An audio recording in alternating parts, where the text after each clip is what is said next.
All right, so this question came from our NX community Discord server. Big shout out to that one. If you haven't joined, I add the link in the description so you can click there and chime in and hang out with us. So a person there asked basically that they have a Storybook set up. So they have a library that has Storybook on it. And when they serve Storybook, it obviously includes a bunch of other packages in the monorepo. And the problem is some of these packages need to be pre-built. So they're so-called buildable libraries. Now what happens is obviously the whole developer economics is kind of broken because whenever you run Storybook, you change something in one of those libraries and you won't see the effect right now, right away in Storybook. So you need to go and pre-build it, etc. So it's kind of like cumbersome. And what they ask basically is like, how can we fix this? Now I reproduced their setup in a very simplistic way here. You can see I have here this small monorepo. Let me actually pull up the graph here super quick. And so you can see here we have this app, which is not really relevant, but we have these two packages which are created where this is the one that has Storybook, which depends on this library here, which is the buildable one. So that needs to be pre-built. And so if I go back in here, we can actually check this out super quickly. Here you can see Storybook, nothing fancy in here. And then we have this UI library, which has like a super simple button here. Just a simple wrapper such that we can have something to include. But the key point here is that this points to the pre-built list folder. And so meaning everyone that is consuming this in the monorepo will point to this one here, which is here, which means we need to update this one based on the source file. So pre-build it whenever something changes. Now, let me actually show the final experience, and then we can dig in how I did it. So when I run NX Storybook feed create orders, I believe that's the name of the package that I created. It serves the Storybook for me. As you can see here, our button. Now let's go and change the button. Go in here, add a bunch of exclamation mark. I jump back in here. You can see them appear. So this is the experience we want. And now let's have a look at how we actually implemented that. Before we jump in, we actually have something that allows watching in NX. So we have a command for that. And so if we go to the NX docs and you search for Workspace watching, we can find here this guide, which goes into the details of how this works and how you can set it up for different scenarios. And basically what it uses is this watch command. And this watch command, I believe further down here, you can see takes the projects it should watch. You can add multiple ones. You can even use glob patterns.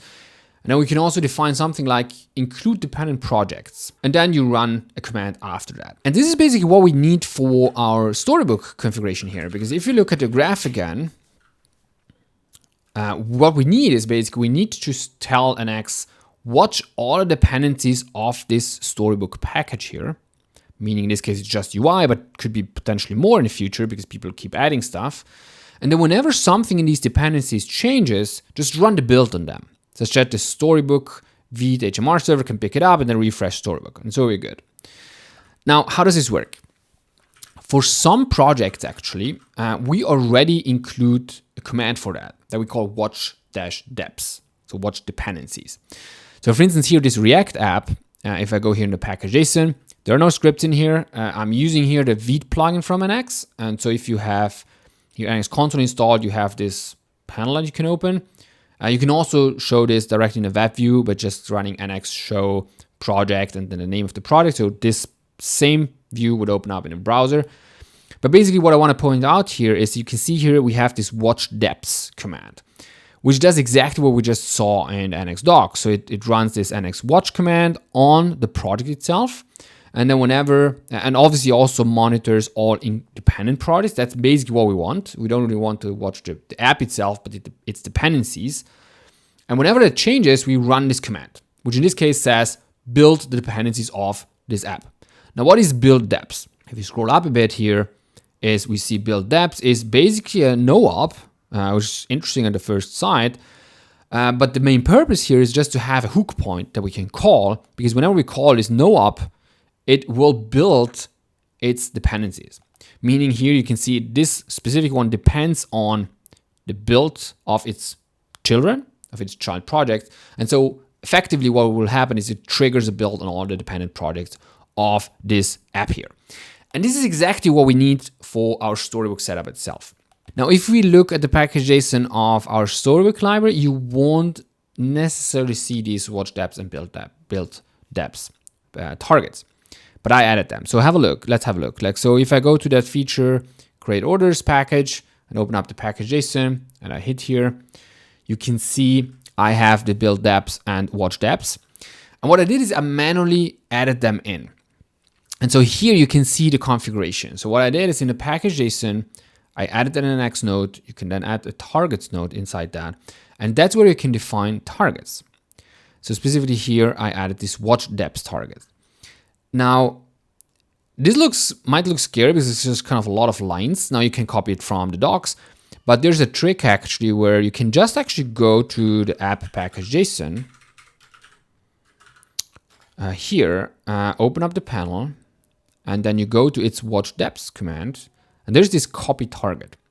Now, if you click that, this basically means that you can basically copy out the configuration of that target and you get this JSON configuration. And so you can now just like adjust the targets here and you pretty much have what you want, which is exactly how I approached it.